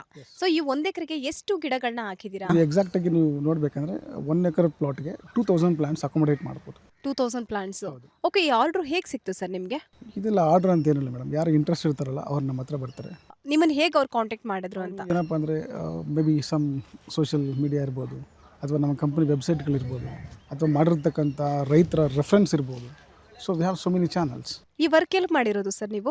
ಇದು ಬಂದು KGF, ಎಕ್ಸಾಕ್ಟ್ KGFನಲ್ಲಿ ರಾಬರ್ಟ್ಸನ್ ಪೇಟೆಯಿಂದ ಸ್ವಲ್ಪ ಮುಂದೆ ಬಂದು ಆಂಡರ್ಸನ್ ಪೇಟೆ ಅಂತ ಸಿಗುತ್ತೆ. ಆಂಡರ್ಸನ್ ಪೇಟೆ ಇದು ಸಿಟಿನಲ್ಲೇ ಮಾಡಿರ್ತಕ್ಕಂಥದ್ದು. ಓಕೆ, ಇವಾಗ ಪ್ರೆಸೆಂಟು ಎಲ್ಲೆಲ್ಲಿ ಕೆಲಸ ನಡೀತಾ ಇದೆ? ಇವಾಗ ನೆಕ್ಸ್ಟು ನಮ್ಮದು ಚಿತ್ರದುರ್ಗದಲ್ಲಿ ನಡೆಯುತ್ತೆ, ಕೃಷ್ಣಗಿರಿಯಲ್ಲಿ ನಡೀತಾ ಇದೆ. ಅಂದರೆ ನಮ್ಮದು ಎಂಟೈರ್ ಪ್ರಾಜೆಕ್ಟ್ ಹೇಗಿರುತ್ತಪ್ಪ ಅಂತಂದರೆ, ಇದು ಒಂದು ಬಿಸ್ನೆಸ್ಸನ್ನು ಒಂದು ದೊಡ್ಡ ಮಟ್ಟದ ಇಂಡಸ್ಟ್ರಿ ಕಟ್ಟಬೇಕಂತಕ್ಕಂಥದ್ದು ನನ್ನ ಈ ಕಂಪನಿಯ CEO ಆಗಿ ನನ್ನ ಕನಸು. ಸೊ ಇಷ್ಟು ವರ್ಷದಲ್ಲಿ ನೀವು ಎಷ್ಟು ಪ್ರಾಜೆಕ್ಟ್ಸ್ನ ಕಂಪ್ಲೀಟ್ ಮಾಡಿದ್ದೀರಾ? ಇಷ್ಟು ವರ್ಷದಲ್ಲಿ ಅಂದರೆ ಈಗ ನಾವು ಸ್ಟಾರ್ಟ್ ಮಾಡಿ 1.5 ವರ್ಷ ಆಯಿತು. ಸೊ ಅದರಲ್ಲಿ 40-45 ಎಕರೆವರೆಗೂ ಆಲ್ರೆಡಿ ಪ್ರಾಜೆಕ್ಟ್ಸ್ ಫಿನಿಶ್ ಆಗಿದೆ. ಇನ್ನು ಅಪ್ಕಮಿಂಗ್ 250 ಎಕರ್ಸ್ ಪ್ರಾಜೆಕ್ಟ್ ಇನ್ನೂ ಕೈಯಲ್ಲಿದೆ, ನಡೀತಾ ಇದೆ. It's on going projects. Sir, ಯಾಕೆ ಈ ಬ್ಲೂಬೆರಿ ಅನ್ನೋದು ಕಾನ್ಸೆಪ್ಟ್ ನಿಮ್ಮ ಮೈಂಡಿಗೆ ಬಂತು? ಭಾಳ ಸಿಂಪಲ್ ಮೇಡಮ್. ನಮ್ಮ ಇಂಡಿಯಾದಲ್ಲಿ ನಾವೇನು ಮಾಡ್ತಿದ್ದೀವಿ, ಬೇರೆ ದೇಶಗಳಿಂದ ಈ ಆ್ಯಕ್ಚುಲಿ ನಾವು IBO ಅಂತ ಬರುತ್ತೆ, ಇಂಡಿಯನ್ ಬ್ಲೂಬೆರಿ ಆರ್ಗನೈಸೇಷನ್ ಅಂತ ಹೇಳಿಬಿಟ್ಟು. ಅದರ ಪ್ರಕಾರ ಪೆರು ಅಂತಕ್ಕಂಥ ದೇಶ ಸುಮಾರು 20,000 ಹೆಕ್ಟೇರ್ಸ್ನಲ್ಲಿ 2,20,000,000 ಟನ್ಸ್ನ ಪ್ರೊಡ್ಯೂಸ್ ಮಾಡುತ್ತೆ. ಅದು ಇಡೀ ಪ್ರಪಂಚನ ಸುತ್ತುವರ್ಕೊಂಡ್ಬಿಟ್ಟಿದೆ. ಬಿಕಾಸ್ ಅದು ರೂಲಿಂಗ್ ಅಂತ ಹೇಳ್ಬೋದು ಬ್ಲೂಬೆರಿ ಇಂಡಸ್ಟ್ರಿನಲ್ಲಿ. ಮತ್ತು ನಾವು ಅಂಕಿಅಂಶಗಳ ಪ್ರಕಾರ ಪ್ರತಿ ವರ್ಷ ನಾವು ನಮ್ಮದು ಪ್ರೊಡಕ್ಷನ್ ಇರತಕ್ಕಂಥದ್ದು 2,000-3,000 ಟನ್ ಅಷ್ಟೇ ಇಡೀ ಇಂಡಿಯಾದಲ್ಲಿ. ಬಟ್ ನಾವು ತರಿಸ್ಕೊತಿರ್ತಕ್ಕಂಥದ್ದು ಎಷ್ಟು, 20,000 ಟನ್ನನ್ನು ಬೇರೆ ಕಡೆಯಿಂದ ತರಿಸ್ಕೊತಾ ಇದ್ದೀವಿ. ಸೊ ಈ ಗ್ಯಾಪ್ ಇದೆ ನೋಡಿ, 20,000 ಟನ್ ಅಂತಕ್ಕಂಥ ಏನು ಗ್ಯಾಪ್ ಇದೆಯಲ್ಲ, ಆ ಗ್ಯಾಪ್ನ I want to fulfil this gap from my company. Sir, ನೀವು ಇದನ್ನ ಬಿಸ್ನೆಸ್ ಅಂತ ಕನ್ಸಿಡರ್ ಮಾಡ್ತೀವಿ ಮೇಡಮ್ ಅಂತ ಹೇಳಿದ್ರೆ, ಸೊ ಇದನ್ನ ಬಿಸ್ನೆಸ್ ಪರ್ಸನ್ಸೇ ಯಾಕೆ ಸೆಲೆಕ್ಟ್ ಮಾಡ್ಕೋಬೇಕು? ಭಾಳ ಸಿಂಪಲ್ ಮೇಡಮ್. ಏನಾಗುತ್ತೆ, ಇದು ಬೇರೆ ಬೆಳೆಗಳ ಥರ ಲೀಸ್ಟ್ ಬಡ್ಜೆಟಲ್ಲಿ ಮಾಡ್ತಕ್ಕಂಥ ಇದು ಬಿಸ್ನೆಸ್ ಅಲ್ಲ. ಇದಕ್ಕೆ ಭಾಳ ಸಿಂಪಲ್. ನಮ್ಮ ತಾತ ಹೇಳ್ತಾಯಿದ್ರು, ಬೀಜ ಹಾಕಿದ್ರೆ ಗಿಡ ಬರುತ್ತೆ, ದುಡ್ಡು ಹಾಕಿದ್ರೆ ದುಡ್ಡು ಬರುತ್ತೆ. ಸಿಂಪಲ್. ಆ ಕಾನ್ಸೆಪ್ಟ್ ಏನಿರುತ್ತೆ, ನಾವು ದುಡ್ಡು ಹಾಕದೇ ಮಾಡಬೇಕು ಅಂತಕ್ಕಂಥದ್ದು ನನ್ನ ಪ್ರಕಾರ ಪ್ರಪಂಚದಲ್ಲಿ ಯಾವುದೂ ಇಲ್ಲ. ನಾನು 10 ರೂಪಾಯಿ ಬಂಡವಾಳ ಹಾಕಿ 100 ರೂಪಾಯಿ ಆದಾಯ ತೆಗಿಬೇಕು ಸರ್, ಈ ಒಂದು ಬಿಸ್ನೆಸ್ಸಲ್ಲಿ ತೆಗಿಬಹುದಾ? ಇದು ಏನಪ್ಪ ಅಂದರೆ, ಇದು ನಿಮ್ಮ ಜೀವನ ಕಟ್ಕೊಡೋದ್ರ ಜೊತೆಗೆ ನಿಮ್ಮನ್ನು ಎಲ್ಲಿ ಕರ್ಕೊಂಡು ಹೋಗುತ್ತೆ ಅಂದರೆ ನೀವು ಇಮ್ಯಾಜಿನ್ ಕೂಡ ಮಾಡೋಕ್ಕಾಗಲ್ಲ. ಆ ರೇಂಜಲ್ಲಿ ಬೆಳೆ, ಅಂಥ ಬೆಳೆ ಇದೆ ಆ್ಯಕ್ಚುಲಿ. ಸರ್, ಈಗ ಆಲ್ರೆಡಿ ಈ ಒಂದು ಬಿಸ್ನೆಸ್ಸಲ್ಲಿ ಸಕ್ಸಸ್ ಆಗಿರೋರು ಮಂದಿ ಉಂಟಾ? ಇದ್ದಾರೆ. ಆಲ್ಮೋಸ್ಟ್ ಎಲ್ಲ ಸಕ್ಸಸ್ ಆದಮೇಲೆ ಇರ್ಬೋದು. ಯಾಕಂದರೆ ಇವರು ಎಲ್ಲರ ಹತ್ರ ಹೋಗಿ ಇನ್ಫಾರ್ಮೇಷನ್ ತೊಗೊಂಡು ನೋಡಿ ನಂತರ ಬಂದು ಹಾಕ್ಕೊಂಡಿರ್ತಕ್ಕಂಥದ್ದು. ಯಾಕಂದ್ರೆ ಅವ್ರದ್ದು ಏನೋ ಬ್ಯಾಕ್ಗ್ರೌಂಡ್ ವೆರಿಫಿಕೇಷನ್ ಸಮಥಿಂಗ್ ಏನೋ ಇರುತ್ತಲ್ವ, ಅದು ಏನು ಬೇಕೆಲ್ಲ ಮುಗಿಸ್ಕೊಂಡು ನಂತರ ಹಾಕಿರ್ತಕ್ಕಂಥದ್ದು. ಸರ್, ನಾನು ಈ ಒಂದು ವಿಚಾರದ ಬಗ್ಗೆ ನೋಡಿದೆ, ತಿಳ್ಕೊಂಡೆ, ನನಗೂ ಮಾಡಲಿಕ್ಕೆ ಭಾಳ ಇಂಟ್ರೆಸ್ಟ್ ಆಯಿತು. ನಾವು ನಿಮ್ಮನ್ನು ಹೇಗೆ ಕಾಂಟ್ಯಾಕ್ಟ್ ಮಾಡೋದು? ಭಾಳ ಸಿಂಪಲ್ ಮೇಡಮ್. ನಮ್ಮದು ವೆಬ್ಸೈಟ್ಸ್ ಇರುತ್ತೆ, ಸೋಷಿಯಲ್ ಮೀಡಿಯಾದಲ್ಲಿ ನಂಬರ್ ನಮ್ಮ ಭಾರತ್ ಬೆರೀಸ್ ಅಂತ ಹಾಕ್ಬಿಟ್ರೆ ನಿಮಗೆಲ್ಲ ಫುಲ್ ಡೀಟೇಲ್ಸು ಸಿಕ್ಬಿಡುತ್ತೆ. ಅದ್ರ ಜೊತೆಗೆ ನೀವು ನಂಬರ್ ಕೂಡ ನೀವು ಡಿಸ್ಪ್ಲೇ ಮಾಡ್ಬೋದು, ಅವ್ರನ್ನ ಕಾಂಟ್ಯಾಕ್ಟ್ ಮಾಡ್ಬೋದು. ಇದನ್ನ ನೀವು ಕರ್ನಾಟಕದ ಯಾವುದೆಲ್ಲ ಭಾಗದಲ್ಲಿ ಇದೆ ಅಥವಾ ಥ್ರೂಔಟ್ ಇಂಡಿಯಾ ಕೂಡ ವರ್ಕ್ ಮಾಡ್ತಾ ಇದ್ದೀರಾ, ಬೆಳೆ ಬೆಳೀತಿದ್ದೀರಾ? ಈಗ ಆ್ಯಕ್ಚುಲಿ ಏನಪ್ಪ ಅಂದರೆ, ನಮ್ಮದು ಮೇನ್ ಕಾನ್ಸೆಪ್ಟ್ ಏನಿದೆ, ನಮ್ಮದು ಮೇನ್ ಉದ್ದೇಶ ಏನಿದೆ ನಮ್ಮ ಕಂಪನಿದು ಅಂತಂದರೆ, ಇಡೀ ಇಂಡಿಯಾದಲ್ಲಿ ಏನು ನಾವು ಇಂಪೋರ್ಟ್ ಅಥವಾ ಬೇರೆ ದೇಶಗಳನ್ನ ತರಿಸ್ಕೊತಾ ಇದ್ದೀವಲ್ಲ, ಅದನ್ನು ಎಷ್ಟು ಕಡಿಮೆ ಮಾಡೋಕ್ಕಾಗುತ್ತೋ ದೇಸಿ ಮೇಡ್, ನಾವು ಅದನ್ನು ಮೇಡ್ ಇನ್ ಚೈನಾ ಅಂತ ಏನೋ ಹೇಳ್ತಾರೆ, ಅದೇ ಥರ made in India. Because Indian ಸಾಯಿಲಲ್ಲಿ, ಇಂಡಿಯನ್ ಕ್ಲೈಮೇಟಲ್ಲಿ ಇಂಡಿಯನ್ ಬ್ಲೂಬೆರೀಸ್ನ ಮಾಡಬೇಕು ಅಂತ ಮಾಡಿರ್ತಕ್ಕಂಥ ಒಂದು ಕಂಪನಿನೇ ಭಾರತ್ ಬೆರೀಸ್. ಭಾರತ್ ಅಂದರೆ ಭಾರತದಿಂದ ನಾವು ಯಾವುದೇ ಬೇರೆ ದೇಶಗಳಿಗೆ ನಾವು ಇಲ್ಲಿಂದ ಕಳಿಸಿದ್ರೆ ಅವ್ರಿಗೆ ಅರ್ಥ ಆಗಬೇಕು ಇದು ಇಂಡಿಯನ್ ಮೇಡ್ ಅಂತ. ಬೈಬ್ಯಾಕ್ ಆಪ್ಷನ್ ಅಂತ ನೀವು ಕ್ಲಿಯರಾಗಿ ಹೇಳಿದ್ರಿ, ಅದು ಹೇಗೆ ಸರ್? ಭಾಳ ಸಿಂಪಲ್ ಇವರೇ. ಯಾವೊಬ್ಬ ಇಂಡಸ್ಟ್ರಿ ನಡೆಸಿ ಈ ಇಂಡಸ್ಟ್ರಿಗೆ ಕಾಲಿಡಬೇಕಂತಕ್ಕಂಥವ್ರು ಅವರು ಬಂದು ನಮ್ಮ ಹತ್ರ ಮಾಡಬೇಕು ಅಂತ ಹೇಳ್ತಾರೆ. ಅವಾಗ ಏನಾಗುತ್ತೆ, ನಂತರ ಮಾಡಬೇಕು ಅಂತ ಅಂದ್ಕೊಂಡಾಗ ಅವ್ರು ನಮ್ಮ ಹತ್ರ ಯಾವಾಗ ಬರ್ತಾರಲ್ವ, ಅವರಿಗೆ ನಾವು ಪ್ರತಿಯೊಂದನ್ನು ಕ್ಲಿಯರಾಗಿ ಫಸ್ಟೇ ಇನ್ಫಾರ್ಮೇಷನ್ ಕೊಟ್ಟಿರ್ತೀವಿ. ಅದಾದ ನಂತರ ಏನು ಕಂಪ್ಲೀಟ್ ಸೆಟಪ್ ಮಾಡಿಸ್ತೀವಲ್ವ, ಅಲ್ಲಿಂದ ಹಿಡಿದು ಕೊನೆಯ ಹಂತದವರೆಗೂ ಸ್ಟ್ಯಾಂಡರ್ಡ್ನ ಮೇಂಟೈನ್ ಮಾಡ್ತೀವಿ. ಯಾಕೆಂದರೆ ಇದಕ್ಕೊಂದು ಫ್ರೂಟ್ಗೆ ಒಂದು ಬೆಲೆ ಇದೆ, ಅದಕ್ಕೊಂದು ಸ್ಟೇಟಸ್ ಇದೆ. ಅದನ್ನು ಅದೇ ರೀತಿ ಮೇಂಟೈನ್ ಮಾಡಿ ಕ್ವಾಲಿಟಿ ಬಂದಾಗ ಮಾತ್ರ ನಿಮಗೆ ಪ್ರೈಸ್ ಬರ್ತಕ್ಕಂಥದ್ದು. ಕ್ವಾಲಿಟಿ ಇಲ್ಲ ಅಂದರೆ ನಿಮಗೆ ಪ್ರೈಸ್ ಬರೋದಿಲ್ಲ. ಸೊ ಆ ಕ್ವಾಲಿಟಿ ನೀವು ಎಷ್ಟು ಚೆನ್ನಾಗಿ ಮೇಂಟೈನ್ ಮಾಡ್ತೀರಲ್ಲ, ಅಷ್ಟು ನಿಮಗೆ ಇನ್ಕಮ್ ಬರುತ್ತೆ. ಸರ್, ಇನ್ನೊಂದಷ್ಟು ಬಿಸ್ನೆಸ್ ಪರ್ಸನ್ಸ್ ಏನು ಅನ್ಕೋತಾರೆ ಅಂದರೆ, ಇನ್ವೆಸ್ಟ್ ಮಾಡಲಿಕ್ಕೆ ಇಂಟ್ರೆಸ್ಟ್ ಇದೆ, ಮಾಡಬೇಕು ನಾನು, ಬಟ್ ಅದ್ರ ಬಗ್ಗೆ ಏನೂ ಐಡಿಯಾಸ್ ಗೊತ್ತಿಲ್ಲ, ಬ್ಲೂಬೆರಿ ಎಲ್ಲೋ ವಿಡಿಯೋ ನೋಡಿದೆ ನಾನು ಮಾಡಬೇಕು ಅಂತ ಅನ್ಕೋತಾರೆ. ಸೊ ಅಂಥವ್ರಿಗೆ ನೀವು ಹೇಗೆ, ಅವ್ರು ನಿಮ್ಗೊಂದು ಕಾಲ್ ಮಾಡ್ತಾರೆ, ಸೊ ಹೌದೇ ನೀವು ಹೇಗೆ ಗೈಡ್ ಮಾಡ್ತೀರಾ? ಭಾಳ ಸಿಂಪಲ್ ಮೇಡಮ್. ಏನಪ್ಪ ಅಂದರೆ, ಅಂಥವ್ರಿಗೋಸ್ಕರನೇ ನಾವೊಂದು ಕೆಲವೊಂದಷ್ಟು ಪ್ರದೇಶಗಳನ್ನು ಐಡೆಂಟಿಫಿಕೇಷನ್ ಮಾಡಿ 300 ಎಕರ್ಸ್ ಅಂದರೆ 100 acres 100 acres 100 acres phase 1 phase 2 phase 3 ಸಕಲೇಶ್ಪುರದಲ್ಲಿ 100 ಎಕರ್ಸ್ ಇದೆ, ಮಡಿಕೇರಿನಲ್ಲಿ 100 ಎಕರ್ ಇದೆ, ಮತ್ತು ಬೆಳಗಾಂನಲ್ಲಿ 100ಇಂದ 150 ಎಕರ್ಸ್. ಸೊ ಇಲ್ಲಿ ನಾವು ಸಂಪೂರ್ಣವಾಗಿ ಟ್ರಾನ್ಸ್ಪರೆನ್ಸಿ ರೀತಿಯಲ್ಲಿ ಸರಿಯಾದ ಕಂಪನಿ ಮುಖಾಂತರ ಮಾಡ್ತಾ ಇದ್ದೀವಿ. ಅದಕ್ಕೆ ಯಾರಾದರೂ ಆಸ್ಪಿರೆಂಟ್ಸ್ ಅಥವಾ ಇಂಟ್ರೆಸ್ಟ್ ಇರ್ತಕ್ಕಂಥ ಯಾವುದೇ ಈ ಬಿಸ್ನೆಸ್ಸಲ್ಲಿ ಇನ್ವಾಲ್ವ್ ಆಗಬೇಕು, ನಾನು ಕೂಡ ಕಂಪನಿಯಿಂದ ಪ್ರಾಫಿಟ್ನ ತಗೋಬೇಕು, ಶೇರ್ ಹೋಲ್ಡರ್ ಆಗಬೇಕು ಅಂತ ಬಯಸ್ತಕ್ಕಂಥ ಯಾವುದೇ ಪರ್ಸನ್ ಆಗಿದ್ರು ಸಹ ನಾವು ಅವ್ರಿಗೆ ವೆಲ್ಕಮ್ ಮಾಡ್ತೀವಿ. ಸರ್ ಹಾಗಿದ್ರೆ ಇದು ಇಲ್ಲೊಂದು ನಾವು ನೋಡಿದಾಗ ಈ ಪ್ರದೇಶ ಪೂರ್ತಿ ಸುತ್ತಮುತ್ತ ಪೂರ್ತಿ ಕಾಡು ಪ್ರದೇಶ ಇದೆ, ಬಟ್ ಮಧ್ಯದಲ್ಲಿ ಮಾತ್ರ ತುಂಬ ಚೆನ್ನಾಗಿ ನೀಟಾಗಿ ಆರ್ಗನೈಸ್ ಮಾಡಿ ಕೊಟ್ಟಿದ್ದೀರಾ. ಯಾವ ಥರ ಭೂಮಿ ಇದ್ರೂ ಕೂಡ ಇದಕ್ಕೆ ಅಡ್ಜಸ್ಟ್ ಆಗುತ್ತಾ? ಖಂಡಿತ, ಆ್ಯಕ್ಚುಲಿ ಒಳ್ಳೆ ಪ್ರಶ್ನೆ. ಇದು ಏನಾಗುತ್ತೆ, ನಾವು ರಾಜಸ್ಥಾನದಲ್ಲೂ ಕೂಡ ಮಾಡಿದ್ದೀವಿ, ಶ್ರೀಲಂಕಾದಲ್ಲೂ ಮಾಡಿದ್ದೀವಿ. ಅಂದರೆ ರಾಜಸ್ಥಾನ ಎಂತ ಕೇಳಿದೆ ಅಂದರೆ ಅಲ್ಲಿ ನಿಮಗೆ ಮಿನಿಮಮ್ ಅಂದ್ರೂ 50 ಡಿಗ್ರಿ ಮೇಲೆ ನಿಮಗೆ ಉಷ್ಣಾಂಶ ಅಲ್ಲಿರುತ್ತೆ, ಟೆಂಪ್ರೇಚರ್ ಇರುತ್ತೆ. ಇಲ್ಲಿ ಎಷ್ಟಿದೆ, ಒಂದು 30-35 ಬರುತ್ತೆ. ಅಂದರೆ ನಾನೆಂತ ಕೇಳಿದೆ ಅಂದರೆ ನಮ್ಮಲ್ಲಿ ಇರ್ತಕ್ಕಂಥ ಸಾಮರ್ಥ್ಯ ಅವತ್ತಿನ ದಿನ ಏನಾಗ್ತಿತ್ತು, ಬರೀ ರಾಕೆಟನ್ನು ಉಡಾವಣೆ ಮಾಡಿದ್ರೆ ರಾಕೆಟ್ ವಾಪಸ್ ಬರ್ತಿರಲಿಲ್ಲ. ಬಟ್ ಈಗ ಎಲನ್ ಮಸ್ಕ್ ಅಂತವ್ರು ಏನು ಮಾಡಿದ್ದಾರೆ, ಇಲ್ಲಿಂದ ಕಳಿಸಿ ರಿಟರ್ನ್ ಕೂಡ ತೊಗೊಂಬರ್ತಕ್ಕಂಥ ಒಂದು ತಂತ್ರಜ್ಞಾನ ಕೂಡ ಕಂಡುಹಿಡಿದಿದ್ದಾರೆ. ಅದು ಯಾವ ರೀತಿ, ಬಿಕಾಸ್ ಅದು ನಾವು ಯಾವ ಥರ ಆಲೋಚನೆ ಮಾಡ್ತೀವೋ ಅದ್ರ ಪ್ರಕಾರ ಇರುತ್ತೆ. ನಾವೇನು ಅನ್ಕೊತೀವಿ, ಅದು ನನ್ನ ಕೈಲಿ ಮಾಡೋಕ್ಕಾಗಲ್ಲ, ಮಾಡೋಕ್ಕಾಗುತ್ತೆ. ಅದನ್ನು ಹೇಳ್ತಾರೆ ಇಂಪಾಸಿಬಲ್ ಅನ್ನೋದ್ರಲ್ಲಿ ಐ ಎಮ್ ಪಾಸಿಬಲ್ ಅಂತ ಇದೆ. ಬಟ್ ಅದನ್ನು ನಾವು ಹುಡುಕ್ಬೇಕಷ್ಟೆ. ಸರ್, ಅದು ಬ್ಲೂಬೆರಿಲಿ ಬೈ ಪ್ರಾಡಕ್ಟ್ಸ್ ಏನಾರು ಮಾಡ್ತಾಯಿದ್ದೀರಾ? ನಮ್ಮ ಕಂಪನಿ ಮೇನ್ ಉದ್ದೇಶ ಏನಪ್ಪ ಅಂದರೆ ಪ್ರೊಡಕ್ಷನ್ ಎಲ್ಲ ಬಂದ ನಂತರ ಇಂಡಸ್ಟ್ರಿ ಆ ಥರ ರೆಡಿ ಮಾಡಿ ಅದರಲ್ಲಿ ಏನು ಬೈ ಪ್ರಾಡಕ್ಟ್ಸ್ನ ಮಾಡಿ, ಏನು ಮೆಟ್ರೋ ಸಿಟಿಗಳಲ್ಲಿ ಏನೇನು ಸ್ಟೋರ್ಗಳಿದೆಯಲ್ಲ, ಮೆಕ್ಡೊನಾಲ್ಡ್ ಅದು ಇದು ಅಂದ್ಬಿಟ್ಟು, ಅದೇ ಥರ ಭಾರತ್ ಬೇರೀಸ್ ಅಂತಕ್ಕಂಥ ಒಂದು ಸ್ಟೋರ್ ಮೆಟ್ರೋ ಸಿಟಿನಲ್ಲಿ ನಾವು ಸ್ಥಾಪನೆ ಮಾಡ್ತೀವಿ. ಅಲ್ಲಿ ಎಲ್ಲ ರೀತಿಯ ಪ್ರಾಡಕ್ಟ್ಸು ನಿಮ್ಗೆ ಅಲ್ಲಿ ಸಿಗೋ ಥರ ವ್ಯವಸ್ಥೆ ಮಾಡ್ತೀವಿ. ತುಂಬ ದೊಡ್ಡ ಕನಸಿದೆ ನಮಗೆ. ಸರ್, ಇನ್ನು ಭೂಮಿ ಬಗ್ಗೆ ಹೇಳೋದಾದರೆ ಎಲ್ಲ ಥರದ ಭೂಮಿನಲ್ಲೂ ಬೆಳಿಬೋದಂತ ಹೇಳಿದ್ರಿ. ಈಗ ಮಿನಿಮಮ್ 5 ಎಕರೆ, 1 ಎಕರೆ, 2 ಎಕರೆಗೆ ಮಾಡಬೇಕು ಅಂತ ಇರುತ್ತಾ, ಅಥವಾ ಮಿನಿಮಮ್ ಎಷ್ಟು ಭೂಮಿ ಇದ್ರೂ ಕೂಡ ಸ್ಟಾರ್ಟ್ ಮಾಡ್ಬೋದಾ? ಆ್ಯಕ್ಚುಲಿ ಏನಪ್ಪ ಅಂತಂದರೆ ಇದು ಒಂದು ಬಿಸ್ನೆಸ್, ಇದು ಒಂದು ಇಂಡಸ್ಟ್ರಿ.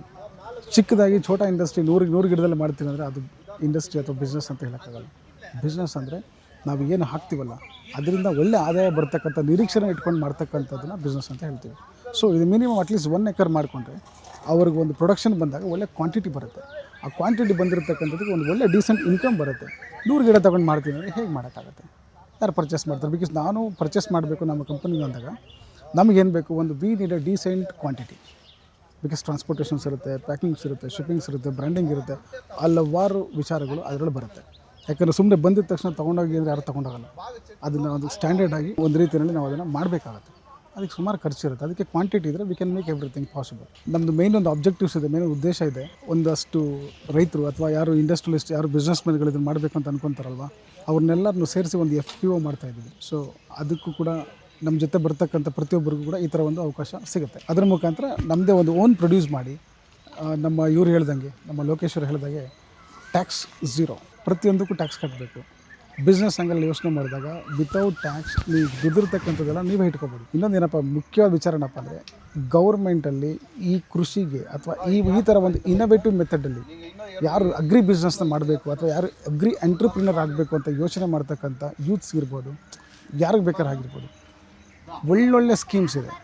ಇದಕ್ಕೆ ಬ್ಯಾಂಕ್ ಲೋನ್ ಸಮೇತ ಸಿಗುತ್ತೆ, ಸಬ್ಸಿಡಿ ಸಿಗುತ್ತೆ, ಪ್ರೋತ್ಸಾಹ ಸಿಗುತ್ತೆ, ಎಲ್ಲ ಹೆಲ್ಪ್ ಮಾಡ್ತೀವಿ. ಪ್ರತಿಯೊಂದು ಫಾರ್ ಎಕ್ಸಾಂಪಲ್ ಏನಪ್ಪ ಅಂದರೆ ನಮ್ಮ ಕಂಪನಿ ಕಡೆಯಿಂದ ಒಂದು ಕೋಲ್ಡ್ ಸ್ಟೋರೇಜ್ ಮಾಡಬೇಕಂದ್ರೂ ಸಬ್ಸಿಡಿ ಸಿಗುತ್ತೆ. ನೀವು ಕಂಪ್ಲೀಟ್ ಸಾಯಿಲ್ ಪ್ರಿಪ್ರೇಷನಿಂದ ಹಿಡಿದು ಇನ್ಸ್ಟಾಲೇಷನಿಂದ ಹಿಡಿದು ಈ ಲೇಬರ್ಸ್ ವೇಜಸ್ಸಿಂದ ಹಿಡಿದು ಪ್ರತಿಯೊಂದಕ್ಕೂ ಸಬ್ಸಿಡಿ ಇದೆ. ಬಟ್ ನಮ್ಮ ಜನಗಳೇನು ಮಾಡ್ತಾರೆ, ಯಾವುದನ್ನು ಯಾವಾಗ ಉಪಯೋಗಿಸ್ಕೋಬೇಕು ಅಂತಕ್ಕಂಥದ್ದು ಗೊತ್ತಿಲ್ಲ. ಭಾಳ ಒಂದು ವಿಚಾರ ಏನಪ್ಪ ಅಂತಂದರೆ, ಇಡೀ ಇಂಡಿಯಾದಲ್ಲಿ ತಮಿಳ್ನಾಡು ಗೋರ್ಮೆಂಟ್ ಏನಿದೆಯಲ್ಲ, ಅವರು ಬರ್ತಕ್ಕಂಥ ಸೆಂಟ್ರಲ್ ಫಂಡ್ಸ್ನ 100% ಉಪಯೋಗಿಸ್ಕೊತಾರೆ. ನಮ್ಮಲ್ಲಿ ಅರ್ಧ ದುಡ್ಡು ವಾಪಸ್ ಹೋಗ್ಬಿಡುತ್ತೆ. ಯಾಕೆ? Knowledge, lack of knowledge. ಯಾವುದನ್ನು ಯಾವಾಗ ಅಪ್ಲಿಕೇಶನ್ ಹಾಕ್ಬೇಕು ಗೊತ್ತಿಲ್ಲ, ತಿಳಿಸ್ಕೊಡ್ತಕ್ಕಂಥವ್ರು ಒಬ್ಬರು ಇಲ್ಲ, ಯಾವ ಬೆಳೆ ಬೆಳಿಬೇಕು ಅಂತಕ್ಕಂಥ ಹೇಳ್ತಕ್ಕಂಥ ಸೌಜನ್ಯ ಕೂಡ ಯಾರಿಗೂ ಇಲ್ಲ. ಈ ರೈತರು ಏನಾಗಿದೆ, ಪ್ರತಿಯೊಬ್ಬರು ಹೇಳ್ತಾರೆ ಬೆನ್ನೆಲುಬು ಅಂತ. ಆ ಬೆನ್ನೆಲುಬನ್ನು ಏನು ಮಾಡ್ತಾರೆ, ಎಲ್ಲಿ ಬೇಕಲ್ಲಿ ಕಟ್ ಮಾಡಿಬಿಡ್ತಾರೆ. ಏನಕ್ಕೆ ಅಂದರೆ ಅವ್ರು ಬೆಳೆಯೋದ್ರಿಂದ ಇನ್ನೊಬ್ಬರಿಗೆ ಕಷ್ಟ ಆಗುತ್ತೆ. ಅದು ಯಾವುದೇ ರೀತಿ ಆಗಿರ್ಬೋದು. ಬಟ್ ಅವರು ಅದೇ ಥರ ಇರಬೇಕಂತ ಅನ್ಕೊತಾರೆ, ಅವ್ರು ಹಾಗೇ ಇರಬೇಕು. ಅವ್ರು ಏನಾದ್ರು ಮಾಡಬೇಕಂದಾಗ ಒಂದು ಇನೋವೇಟಿವ್ ಮೆಥಡಲ್ಲಿ ಈ ಥರ ಯಂಗ್ಸ್ಟರ್ಸ್ ಇರ್ತಾರೆ ನೋಡಿ, ಅವ್ರು ಭಾಳ ನೀಟಾಗಿ ಪ್ಲ್ಯಾನ್ ಮಾಡಿ ಬಂದು is a business person. But ಇದರಲ್ಲಿ ಏನೋ ಒಂದು ಹೊಸದಾಗಿದೆ. ಈ ಥರ ಒಂದು ಅಗ್ರಿಕಲ್ಚರ್ ಎಂಟ್ರಪ್ರಿನರ್ಸ್ನ ಮಾಡಬೇಕು. ಪ್ರತಿಯೊಬ್ಬರು ಒಬ್ಬೊಬ್ಬರು ಎಂಟ್ರಪ್ರಿನರ್ ಆಗಬೇಕು, ಪ್ರತಿಯೊಬ್ಬರು ಬಿಸ್ನೆಸ್ ಪರ್ಸನ್ ಆಗಬೇಕು, ಪ್ರತಿಯೊಬ್ಬರು ದೇಶಕ್ಕೋಸ್ಕರ ಟ್ಯಾಕ್ಸ್ನ ಕಟ್ಟಬೇಕು. ಆವಾಗ ತಾನೇ ನಮ್ಮ ತಲಾದಾಯ ಜಾಸ್ತಿ ಆದಷ್ಟು ದೇಶದ ಆದಾಯ ಜಾಸ್ತಿ ಆಗುತ್ತೆ. ದೇಶದ ಆದಾಯ ಜಾಸ್ತಿ ಆದಾಗ ಮಾತ್ರ ತನ್ನ GDP ಪ್ರತಿಯೊಂದು ಜಾಸ್ತಿ ಆಗುತ್ತೆ. ನಾವೇನು ಮಾಡೋದಿಲ್ಲ, ಬರೀ ಬೇರೆ ದೇಶಗಳಿಂದ ತರಿಸ್ಕೊಂಡು ತಿನ್ಕೊತೀವಿ ಅಂದರೆ ಅದೆಷ್ಟು ದಿನ ಸಾಧ್ಯ ಆಗಲ್ಲ. ಸೊ ಪ್ರತಿಯೊಂದು ಅಮೇರಿಕಾ ಇರ್ಬೋದು ಅಥವಾ ಪೆರು ಇರ್ಬೋದು, ಚಿಲಿ ಇರ್ಬೋದು, ಅವ್ರೇನು ಪ್ರೊಡ್ಯೂಸ್ ಮಾಡ್ತಾರಲ್ಲ, ಅವ್ರಿಗೆ 6 ತಿಂಗಳು ಚೆನ್ನಾಗಿದ್ರೆ 6 ತಿಂಗಳು ಚೆನ್ನಾಗಿರಲ್ಲ ರೀ, ಅವರೇ ಬೆಳೀತಾರೆ. ನಮ್ಮದು 12 ತಿಂಗಳು ಚೆನ್ನಾಗಿರುತ್ತೆ. ನಾವ್ಯಾಕೆ ಬೆಳಿಬಾರ್ದು?